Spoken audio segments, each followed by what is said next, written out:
শেষ ঠিকানা যদি 3.5 হাত মাটি হয়, তাহলে কিসের তো ক্ষমতার দাপট?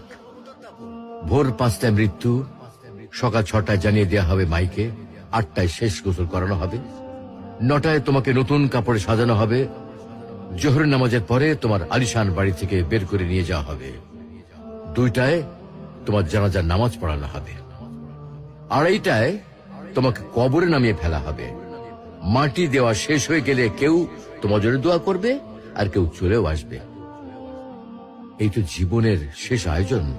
তো কিসের তো অহংকার, কিসের তো ক্ষমতার দাপট? হ্যাঁ, ক্ষমতা কারোর জন্য চিরস্থায়ী নয়। অন্যায় ভাবে কাউকে ঠকালে একদিন ঠিক নিজেকেও ঠকতে হবে, এটাই নিয়ম। হ্যাঁ, এটাই নিয়ম। ভোরের সূর্যোদয়ের আলোতে যে পৃথিবী আলোকিত হয়, সন্ধ্যার সূর্যাস্তে তা আবার হারিয়ে যেত দেখি। অসত্য দিয়ে সত্যকে কখনো ঢেকে রাখা যায় না।